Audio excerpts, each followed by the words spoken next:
Satan! Come out here! Satan! Where are you? Satan! Satan! You're yellow, Satan!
Take care now. Take it easy. Good luck. See you.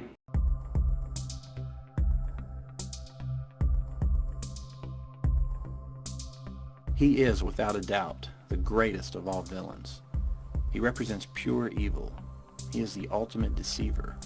He is darkness incarnate. He is Satan. The problem is, a lot of people really think he exists. Not in a metaphorical sense, but with a sincere belief that there's actually, somewhere out there, a super powerful fallen angel who became the ruler of a nether realm of pain and torture, and whom we should fear and denounce. Now, how do we know this? What is the proof? And if that proof is examined, where does it lead us? The proof is here. And if you pay attention and follow in order the appearances of Satan throughout the Old and New Testaments, you might be surprised by what you learn.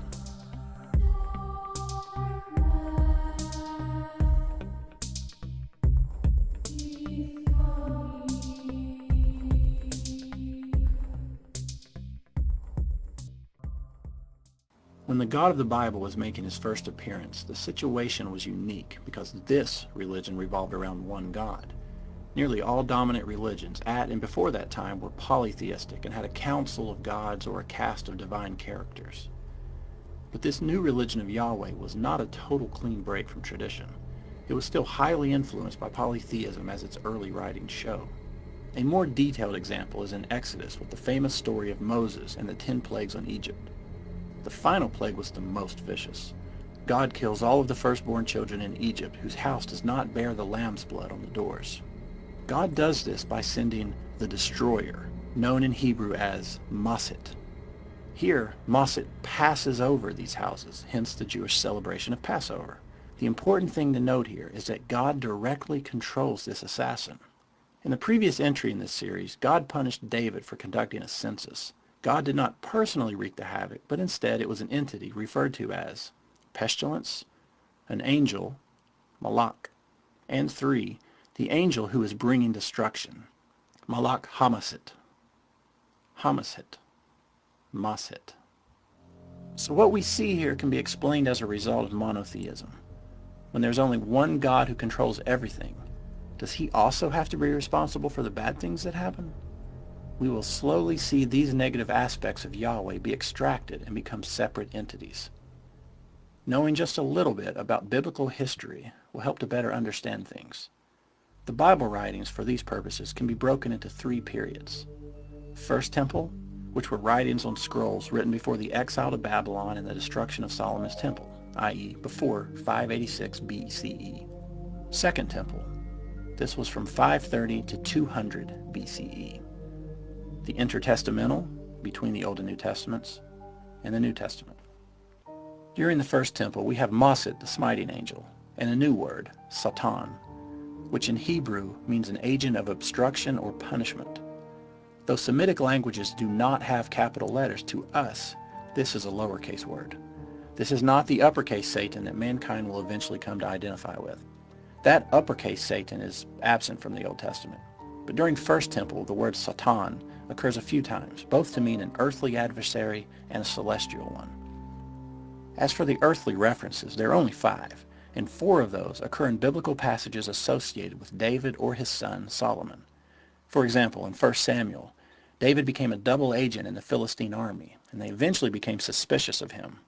They said, "He must not go with us into battle, or he will turn against us," become a Satan during the fighting. And when David's son Solomon became king, and God raised up against Solomon another adversary, or Satan, Rezon son of Eliada. Rezon was Israel's adversary as long as Solomon lived.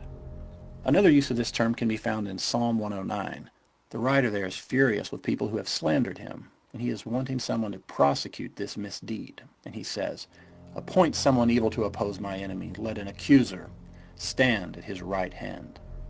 So whether a Satan refers to an adversary, a troublemaker, or a prosecutor, it all refers, in the lowercase, to a person on earth serving as an agent of obstruction or punishment. Now the first appearance of a non-human Satan occurs in the book of Numbers in the story of Balaam and the donkey. If you haven't read it, you really need to. It is bizarre.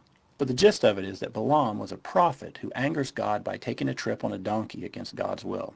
So God sends Malach Yahweh, an angel of the Lord, who is armed with a sword. Now Balaam doesn't notice this angel, but his donkey does, and it goes off the path and into a field. Balaam beats the donkey when he does this, and soon the angel appears and the donkey changes course again. On the third time, there's nowhere for the donkey to go, so he simply lays down